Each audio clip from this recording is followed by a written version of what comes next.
Boa noite, vamos a mais um estudo do livro A Loucura sob Novo Prisma, do Dr. Adolfo Bezerra de Menezes, de quando ele se encontrava encarnado. Vamos fazer uma breve prece e vamos então dar início à leitura e ao estudo.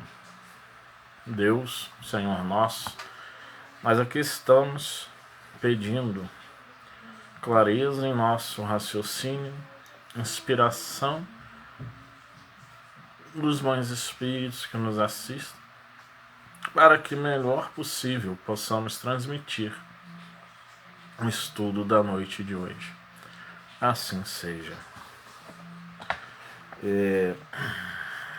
Então, no livro A Loucura sob Novo Prisma, dando continuidade, o capítulo 1, existe no homem um princípio espiritual, e nós estamos a ler um tópico grande deste capítulo, que é demonstração racional e de autoridade da existência da alma. E estamos vendo no momento a questão da autoridade que Dr. Bezerra de Menezes vem fazendo um estudo, colocando até nomes de diversos cientistas das áreas naturais, nas ciências naturais, nas áreas das ciências humanas. Boa noite, Edivânia. E vamos à nossa leitura então. Antes de darmos o remate a este parágrafo do capítulo 1 do nosso trabalho, não será tempo perdido dizermos duas palavras sobre o positivismo, que não aceita e, porventura, mais emperradamente que o materialismo, a existência do imaterial e, conseguintemente, de Deus e da alma humana. São Simão era espiritualista de vistas muito mais largas do que o geral dos filósofos do século XVIII. Quando a gente escuta, sobre determinados nomes, alguns até que eu não tenho conhecimento, eu não falo a respeito. Quando a gente tem um pouco de conhecimento a respeito, é bom nós falarmos quem foram esses homens, para nós compreendermos até qual o contexto, porque em outros casos, Bezerra de Menezes dá o nome, ele cita frases e diz um pouco se foram médicos, se foram cirurgiões. Aqui ele só fala isso. São Simão era espiritualista de vistas muito mais largas do que o geral dos filósofos do século XVIII. Bezerra de Menezes está aqui como aquele escritor que imagina que o leitor terá a cultura suficiente para saber quem foi São Simão. Quem foi São Simão? Porque ele fala que foi um homem de vistas muito mais largas, e um espiritualista de vistas muito mais largas do que o geral dos filósofos do século XVIII. São Simão, ele foi fundador do socialismo, um dos fundadores do socialismo cristão. Ele tinha uma ideia, até realmente, por isso Bezerra de Menezes fala de vistas muito mais largas, um espiritualista de vistas muito mais largas do que o geral dos filósofos do século XVIII. Porque São Simão tinha a seguinte ideia, de renovar o cristianismo, a fim de evitar os abusos tidos até então.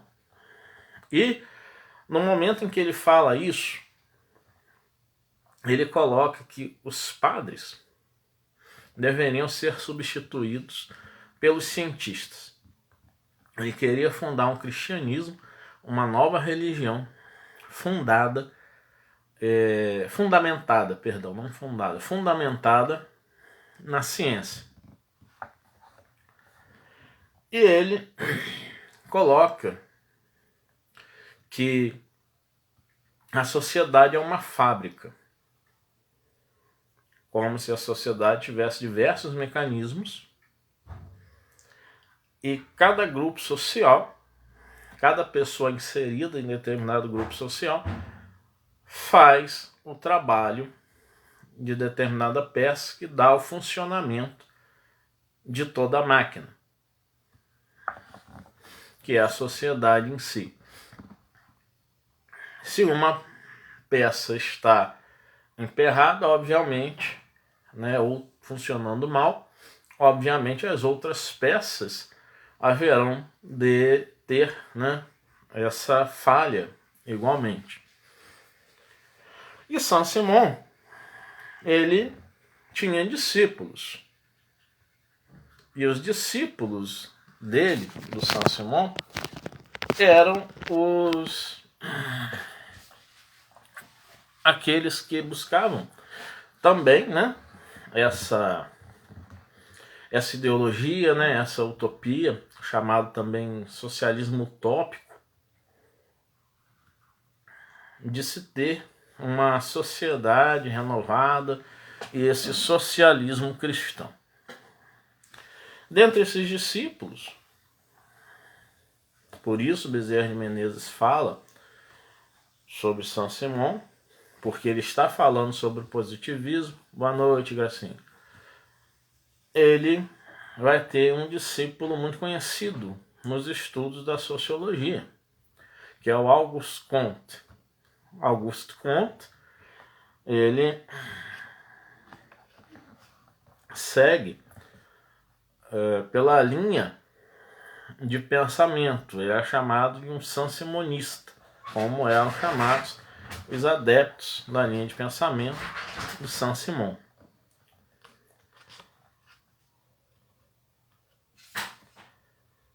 Diz Bezerra de Menezes: dentre seus discípulos, porém, saiu um ambicioso de renome, Auguste Comte, que imaginou o sistema positivista. O positivismo é, em sua essência, o método de Bacon, restabelecido para corrigir os excessos que se permitiam os filósofos. Francis Bacon, ele... Boa noite, Marli. Francis Bacon, ele foi um empirista e foi também aquele, né, que expressou o método, usou muito, né, do método indutivo, do raciocínio indutivo a partir da observação. E aí, né, o empirismo, ele tem toda essa história de que nós conhecemos a partir das experiências práticas. Então nós observamos algo, vamos pensar sobre, né, aquele objeto observado,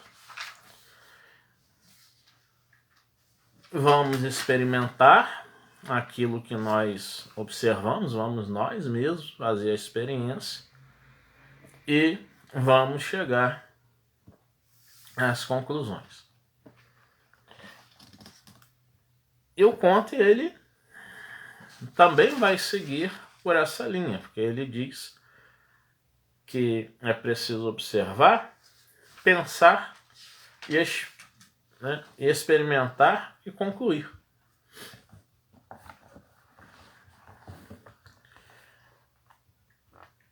Uma semelhança, Comte é do século XIX, olha a semelhança com a metodologia que Allan Kardec coloca em suas obras, falando de como nós devemos agir nos estudos dos fenômenos espíritas. Kardec fala em O que é o Espiritismo, que nós estamos estudando com o nosso irmão Pedro Honorato, às quintas-feiras, que o Espiritismo, em sua definição, é uma ciência de observação. Aí nós já temos a influência positivista, não totalmente, mas em boa parte, na estrutura do fator de experimentações, né, espíritas. Vamos observar, vamos pensar a respeito e vamos experimentar também por nós mesmos.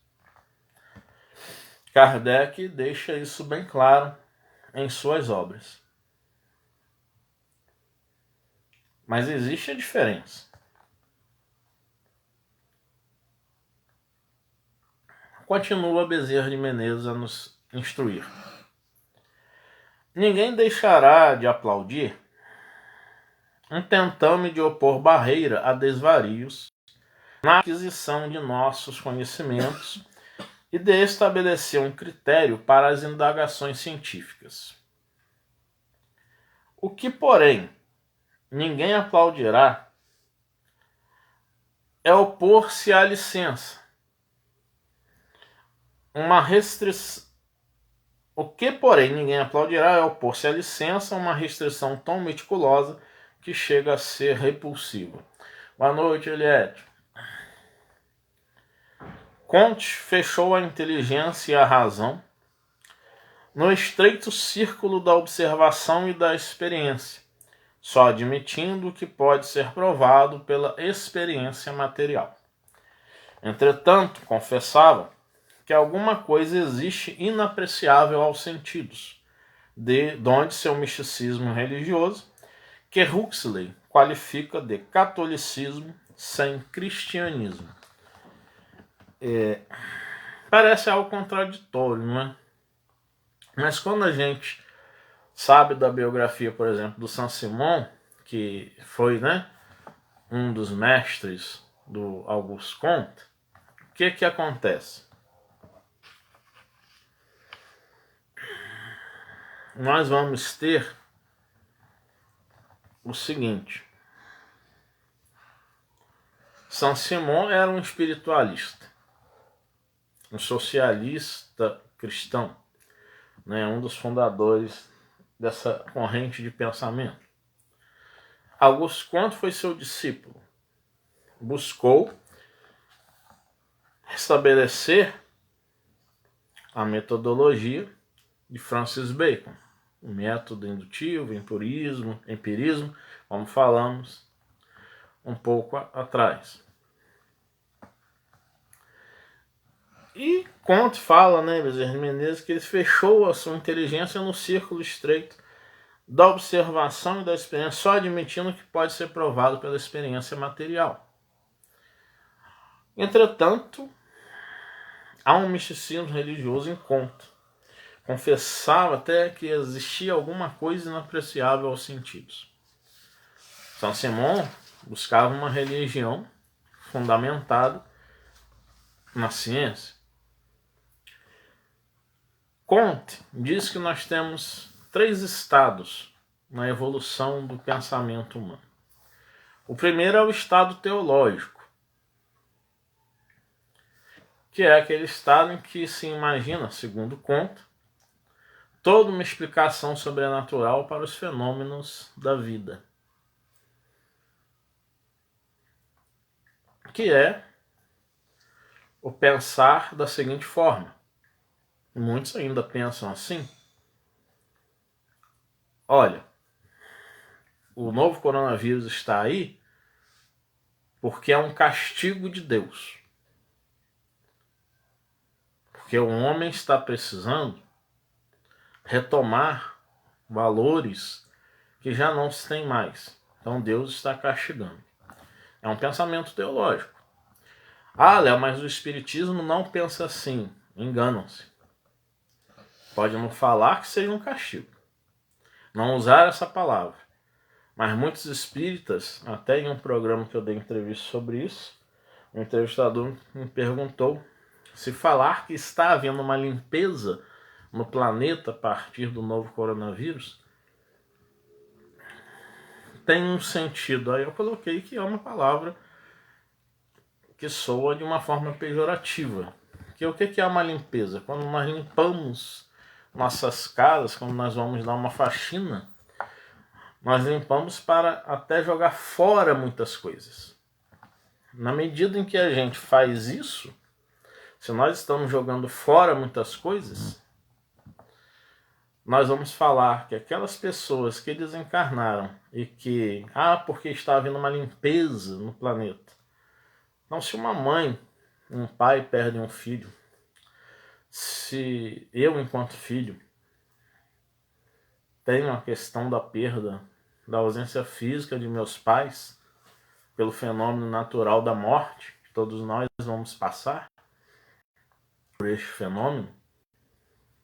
Boa noite, Gil. Boa noite, Elvio. O que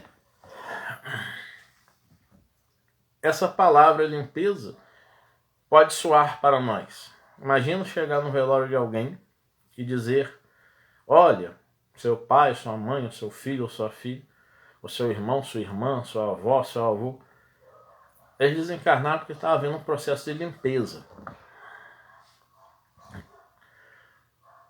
Não vai ser nada consolador. Nós vamos considerar que está se falando que essa pessoa estava suja. Então a gente precisa ter muito cuidado e pensarmos bem, porque quando se fala isso, é a mesma coisa de falar que Deus castiga. Não há diferença. Realmente não há diferença. Então muitos espíritas estão repetindo um pensamento teológico arcaico. Um pensamento teológico super antigo, ultrapassado.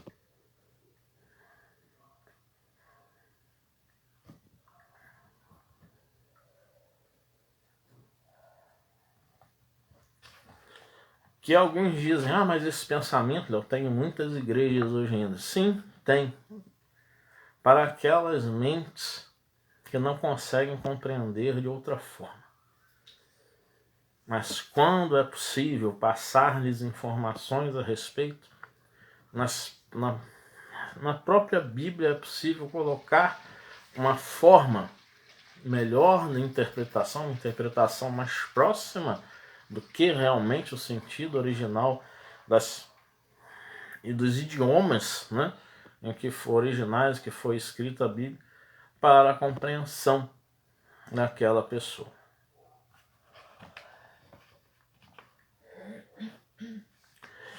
Então, o estado teológico é esse estado de pensamento, em que se imagina a ação do sobrenatural, como explicação sobre tudo. Né? É aquela coisa de que a pessoa sofreu um acidente e não morreu. Aí se fala assim: Deus deu o livramento, né? Graças a Deus. Aí se a pessoa sofre um acidente, ela estava amaldiçoada? Esse é um pensamento teológico ultrapassado, sem sentido, não tem lógica. Tem também o estado metafísico, que para Augusto Comte é a transição do pensamento teológico para o pensamento positivo. O estado metafísico é quando não se fala mais de castigos divinos, porém não se fala mais de ações sobrenaturais, porém abstrai-se, coloca-se até forma humana em determinadas questões, ou formas outras, né, em determinadas questões. Boa noite, Cristiane. Por exemplo, o estado metafísico é aquele estado em que nós vamos estar a pensar de como as coisas foram criadas e se eu tenho, por exemplo, esta caneta, se essa caneta tem uma contraparte espiritual.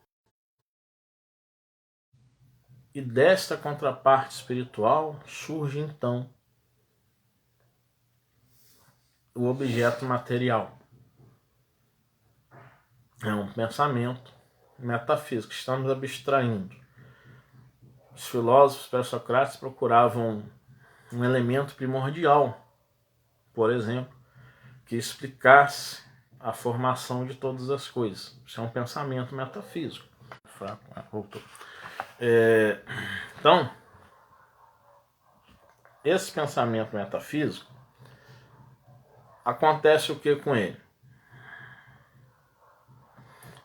Ele sendo intermediário do pensamento teológico para o pensamento metafísico,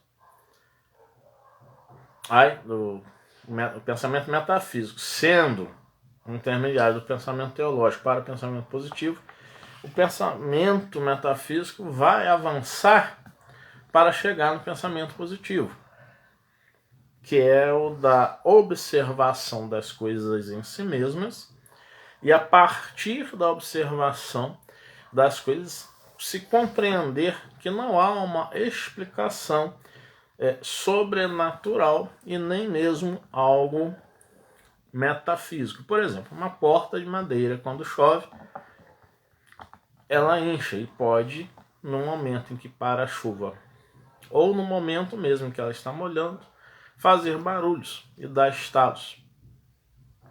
Obviamente, uma pessoa com um pensamento teológico, até um espírita que tenha, né, um grande receio de fenômenos, onde os espíritas de fenômenos mediúnicos, na parte dos efeitos físicos, né, pode falar, eu acho que é um espírito, não estou achando a causa, acho que é um espírito estalando, batendo na porta.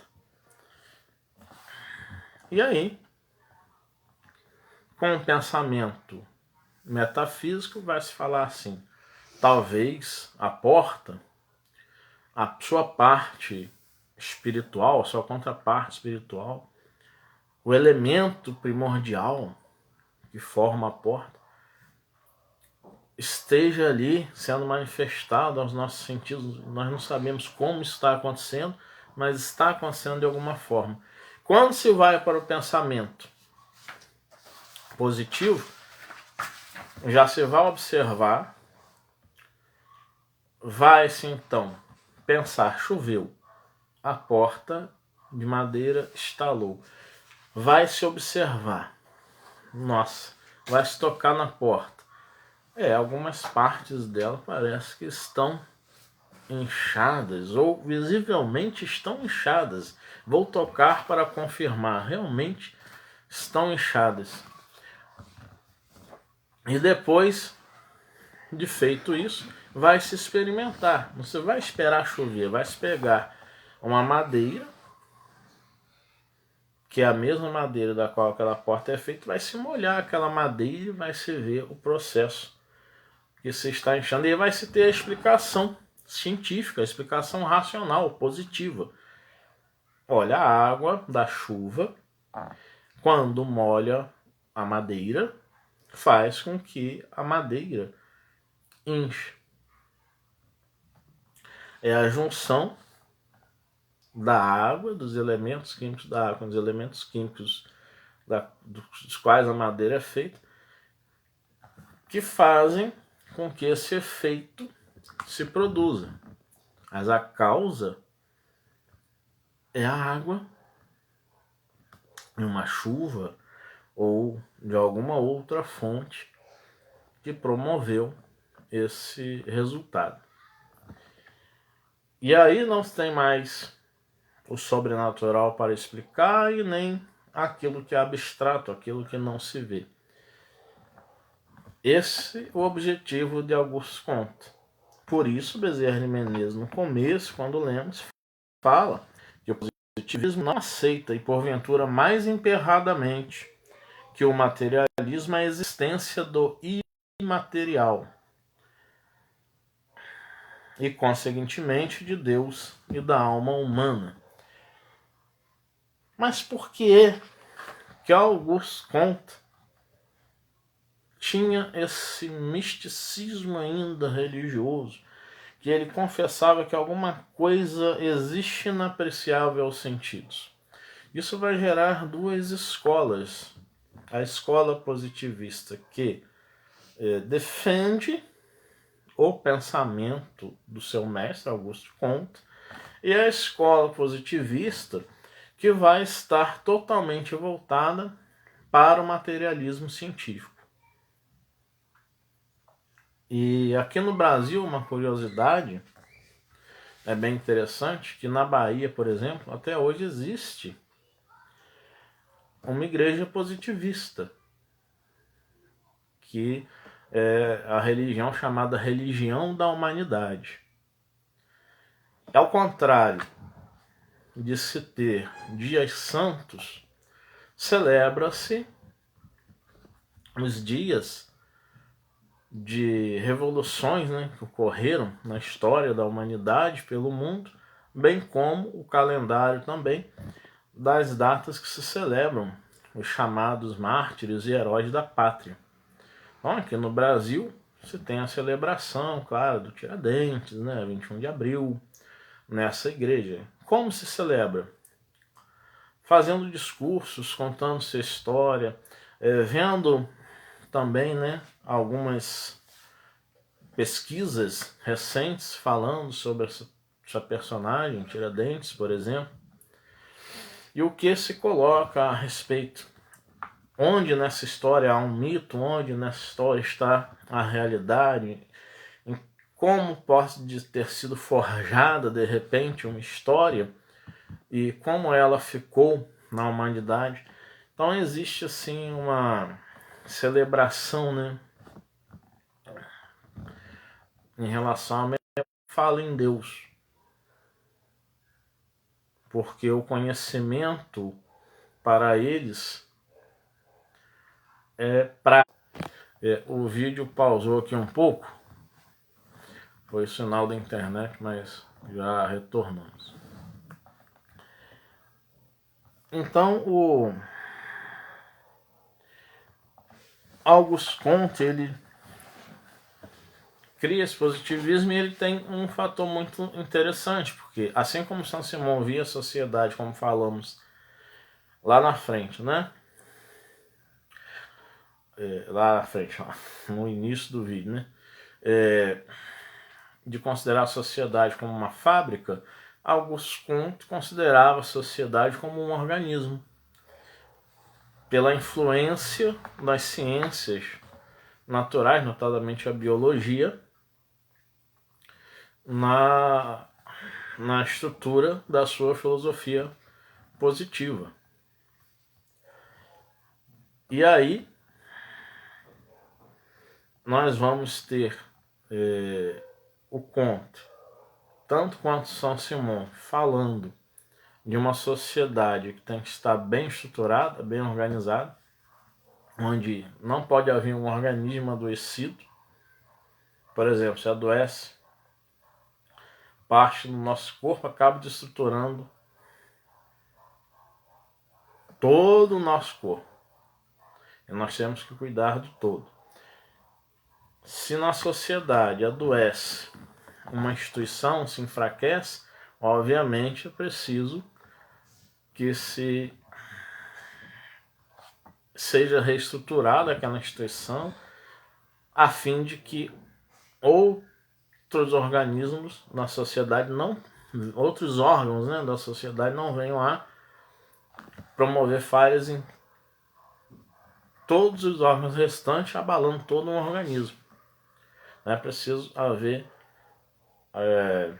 ordem, né, harmonia, e ao mesmo tempo nessa ordem, nessa harmonia é preciso haver desenvolvimento, é preciso haver o progresso. E aí lembra da nossa bandeira, né, no Brasil: ordem e progresso, que vem justamente da filosofia positivista.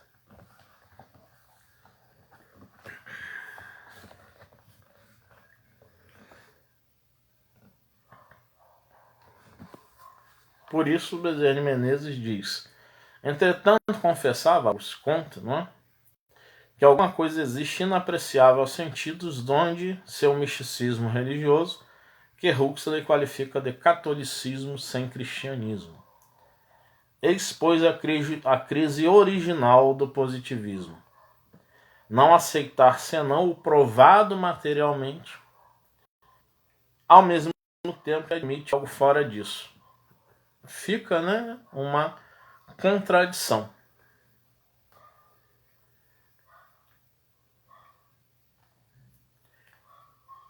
Os discípulos do inventor desse incongruente sistema dividiram-se em duas subescolas: a dos que mantiveram a pura doutrina do mestre e a dos que, logicamente, caíram no materialismo de que o positivismo é a larga porta ou o plano inclinado. aqueles que defenderam o pensamento puro do mestre também não tinham muito a criticar aqueles que tornaram-se positivistas adeptos do materialismo científico, porque realmente o positivismo é a larga porta a um plano inclinado que leva ao materialismo científico, porque é a busca por se explicar tudo pelo viés das ciências naturais aplicadas à sociedade humana. Só que isso gera um problema muito sério. Vamos pensar juntos aqui, nesses minutinhos finais do nosso estudo. Quando eu vou pensar em aplicar, por exemplo, a teoria da evolução na sociedade, que é o que se chama em ciências sociais de darwinismo social, eu tenho que pensar o seguinte: se, segundo a teoria da evolução de Charles Darwin, vence aquele que se adapta melhor,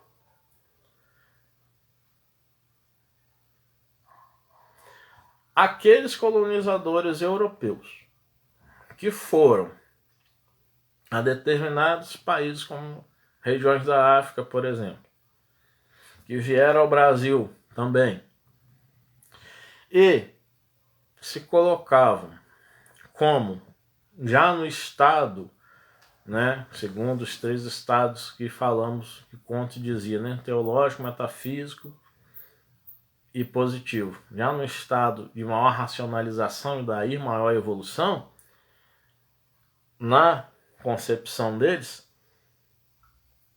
então eu, sendo superior, vou dar o desenvolvimento àquela sociedade que é inferior.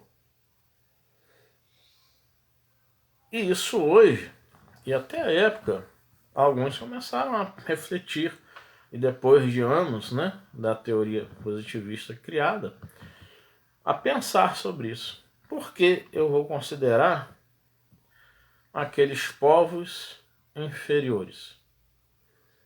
Eles simplesmente estavam interagindo com o meio diante das possibilidades que tinham. Isso não significa que eles sejam inferiores. Uma pessoa que acredita que, por ela estar doente, ela pecou contra Deus e o seu pecado é a causa da sua doença, não vai significar que essa pessoa é inferior a mim.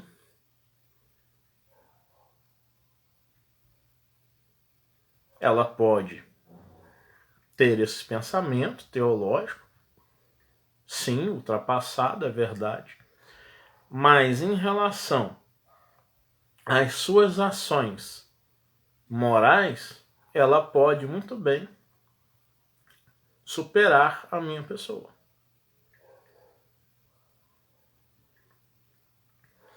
Não significa que por uma pessoa ter um pensamento racionalizado constantemente, com aquela inteligência, né, que muitos admiram, se colocam, tudo avalia, mas não quer dizer que essa pessoa seja a dona da verdade e que tudo que ela falar nós vamos acatar. Por exemplo, de minha parte, eu gosto muito do historiador, né, Leandro Carnal. E ele fala coisas de forma muito ponderada, muito lógicas. Mas não é porque ele fala sobre o fato dele ter se tornado ateu com a lógica que satisfaz a ele, que eu vou deixar de ser espírita e vou me tornar ateu. Há fatores diferentes. há formas de conhecimento que também são diferentes. E é isso que diferencia a proposta espírita da proposta positivista. Apesar de Kardec usar a metodologia positivista. Mas ele diz não só que alguma coisa deve existir, mas por observação, por experimentação, ele chega à conclusão de que sim, aquilo que se coloca como fora da matéria, como a alma, que as igrejas falam, o Espiritismo prova pelas experiências mediúnicas realizadas em muitos tempos. Né? E num livro que eu me lembrei do título agora, que num estudo passado eu não tinha me lembrado, do pesquisador que eu admiro muito, Carlos Bernardo Loureiro, o título é Os Investigadores do Espírito, 5 séculos de pesquisas. Vamos ter centenas de pesquisadores confirmando a existência do Espírito. E nós podemos colocar até mais, até nos dias atuais, também um número imenso de pesquisadores que colocam a realidade do espírito em pesquisas, né, usando de metodologia estritamente científica. Então, nós precisamos colocar isso a fim de que nós venhamos a perceber falhas em uma teoria que se apresentou sim de muita importância na evolução do pensamento humano, porém que não deixou de gerar preconceitos e não deixou de gerar situações de falas preconceituosas, onde se chega a falar de que havia raças mais puras que outras. Um racismo aí presente.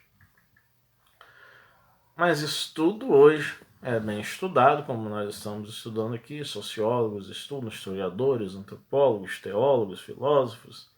E nós espíritas, independente de sermos acadêmicos ou não, nós estamos também estudando, porque afinal de contas, o espiritismo nos leva ao estudo, à busca do conhecimento e, a partir daí, auxiliando o nosso desenvolvimento intelectual e, claro, tendo uma consequência moral, uma consequência ética, que está embasada no Evangelho de Jesus Cristo. Que Deus nos abençoe, que nós possamos ter uma noite de paz e um bom descanso para todos nós. Fiquem em paz.